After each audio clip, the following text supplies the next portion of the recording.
লালা বাবু জগৎ শেখের কথা শুনেছেন। লালা বাবু ভারতবর্ষে এত জায়গা জমি ছিল বাবা, পালকিতে করে লালা বাবু আসতে পালকিতে করে লালা বাবু নিজের জমিদারি দেখাশোনা করে বেলি অবসানকালে ছুটেছেন নিজ রাজপ্রাসাদের দিকে। কিন্তু দুপার মেয়ে তার বাবাকে উদ্দেশ্য করে বলছে, দুপার মেয়ে তার বাবাকে উদ্দেশ্য করে বলছে, বলছে বাবা ওরে উঠো বাবা বেলা নাই, উঠো বাবা বেলা নাই, উঠো বাবা বেলা নাই, আরে উঠো বাবা বেলা নাই, বেলা যে কই যায়, উঠো বাবা বেলা নাই, উঠো বাবা বেলা নাই, বেলা যে কই যায়, উঠো বাবা বেলা নাই, বেলা যে কই যায়, উঠো বাবা বেলা নাই। এই কথাটা লালা বাবুর কণ্ঠে গেল বাবা। বলেছিলাম না, যারা ওই চরণে নিবেদিত প্রাণ একটু শোনা মাত্রই আর থাকতে পারে না। এখন লালা বাবু যেই মাত্র কথাটা দুপার মেয়ের কথাটা কণ্ঠে গিয়েছে, লালা বাবু মনে মনে চিন্তা করছেন, হে দয়াময়, হে কৃপাময়, আমারও তো জীবনের বেলা বয়ে যাচ্ছে,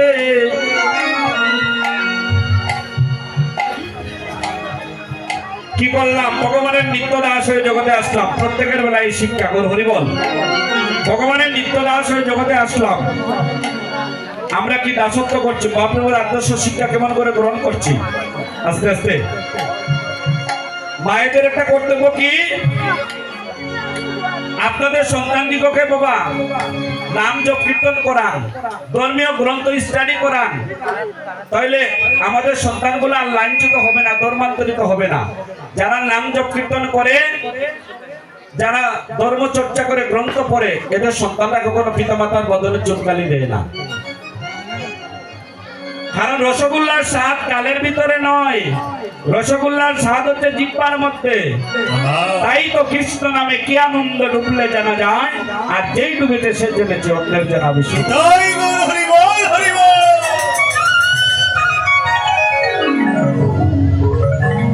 হরি বল। তাহলে কি করতে হবে? চর্চা করতে হবে। কারণ ওই যে লালা বাবু চিন্তা করছে, আমার জীবনের যে বেলা বয়ে যায়, লালা বাবু নিজের রাজপ্রাসাদে যাইয়া রাজ আবরণ ত্যাগ করিয়া একখানা গেরুয়া বসন পরে স্কন্দে ভিক্ষার ঝুলিনি বলতেন, হে দয়াময়, কখনো যখন আমার জীবনের বেলা বয়ে যাবে, দয়াময় তোমার কাছে যাই আমি কি জবাব দেব? তাই স্কন্দে ভিক্ষার ঝুলি নিয়ে রাজ আবরণ ত্যাগ করে লালা বাবু আজ পরিবারের সবার কাছে গিয়ে বলছে, শোনো শোনো, এতদিন তোদের মধ্যে ছিলাম, যদি মনের অজান্তে তোদেরকে কোনো দুঃখ কষ্ট দিয়ে থাকি, পরিবারের সবার কাছে তোমরা আমাকে জন্মের মতো ক্ষমা করে দিও।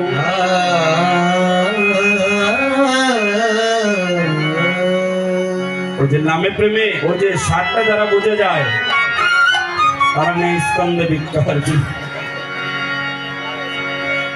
এবার লালা বাবু রাজ বেশভূষা ত্যাগ করে স্কন্দে ভিক্ষার ঝুলি গেরুয়া বচন পরে গায়ে দিয়েছে নামাবলী, আর নয়নে শোধায় অশ্রু নামের দ্বারা পরিবারের সবার কাছে বলছে, তোমরা আমাকে ক্ষমা করে দিও, আর এই আশীর্বাদ করো, আমি যেই পথের সন্ধানে যাচ্ছি। কোন পথের সন্ধানে? আসল পথের সন্ধানে বাবা, ভগবান চরণের সন্ধানে যাচ্ছি। পরিবারের সবার কাছে যাইয়া বললেন, তোমরা আমাকে জন্মের মতো ক্ষমা করিও, আর এই আশীর্বাদ করো, আমি যেন জন্মের মতো আমি গোবিন্দ সেবা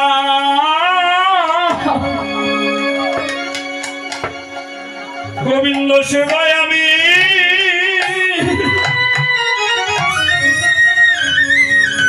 আমি লাগিতে পারি আমি গোবিন্দ সেবায় গোবিন্দ সেবায় লাগিতে পারি আমি যেন গোবিন্দ সেবা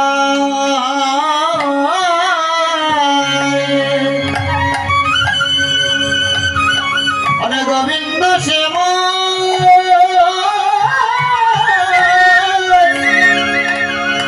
লাগিতে পারি আমার মানব জানো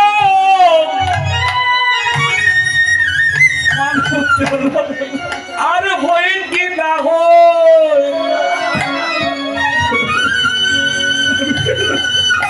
আমি যেন গোবিন্দ সেবা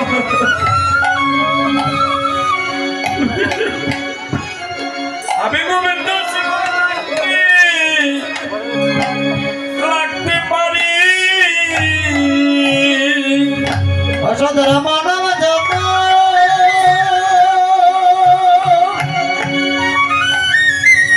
অসদর মানব জন্ম হয় কি না হয় আদন গোবিন্দ সেবা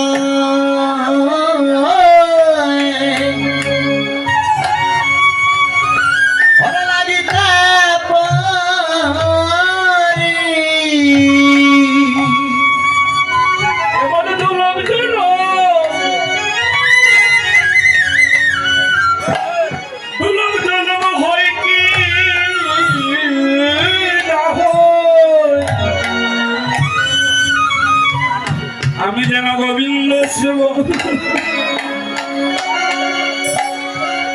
গোবিন্দ সেবায় লাগিতে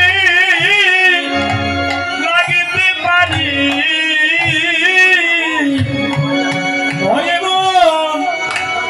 এমন দুন মানব জন মানব জন্ম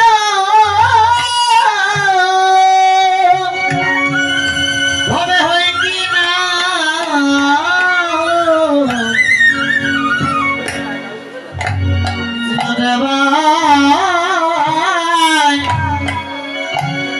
ওই আমি লাগিতে পারি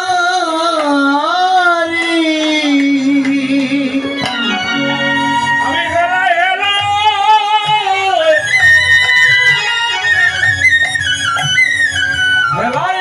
তিনি যে গেল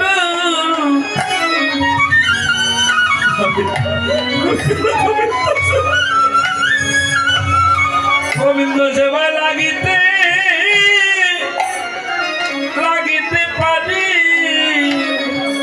ওই আমার হেলাই হেলা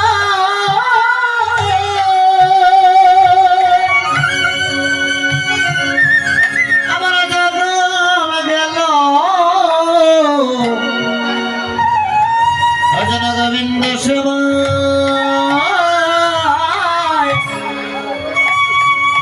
লাগিতে পারি আমি গোবিন্দ সেবায় লাগিতে পারি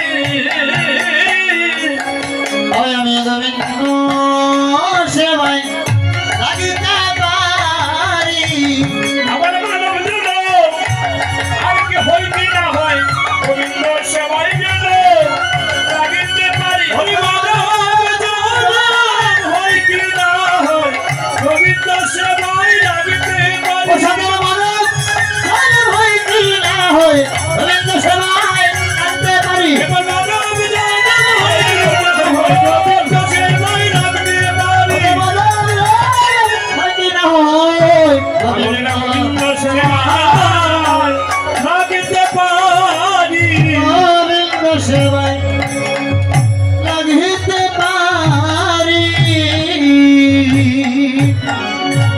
এই বলে লালা বাবু স্কন্দে ভিক্ষার ঝুলিনি গৃহ থেকে বাইর হয়ে শ্রীজীব গোস্বামীর চরণে যাইয়া বললেন, হে গুরুদেব, আমাকে কৃপা করে মন্ত্র দাও, আমাকে কৃপা করে ওই পথের সন্ধান দাও। শ্রীজীব গোস্বামী বললেন, তুমি রাজা জমিদার লালাবাবু না? তুমি জমিদার লালাবাবু বাবা রে, ভজন পথের সন্ধান একমাত্র ভিখারি ছাড়া কেউ করতে পারে না। আর গৌর চরণের সন্ধান যারা জানে তারা ভিখারি, দিনহীন, কাঙ্গাল। যদি বলে আমার আমিত্ব আছে, ধন আছে, সম্পদ আছে, শ্রীজীব গোস্বামী বললেন, তাহলে বাবারে ওই পথের সন্ধান তোমাকে আমি দিতে পারবো না। তুমি জমিদার লালা বাবু, তুমি জমিদার লালা বাবু। বললেন, গুরুদেব, আমার সব বিষয় বাসনা যা ছিল অনলে জ্বালিয়ে আমি এসেছি তোমার চরণে। এখন শ্রীজীব গোস্বামী বললেন, এক কাজ করো, প্রতিদিন ভিক্ষায় যেতে হবে, ভিক্ষা করে এনে ভগবানের সেবা লাগাবো। এখন লালা বাবু ভিখারি বেশনে জীবের দ্বারে দ্বারে ভিক্ষা করে। কারণ মনে রাখবেন, ভিখারি না হইলে অহংকারটা ত্যাগ করার একমাত্র পথ হচ্ছে ভিখারি। লালা বাবু সবার বাড়িতে যায়, ভিক্ষা করে নে, গোবিন্দ সেবা লাগায়।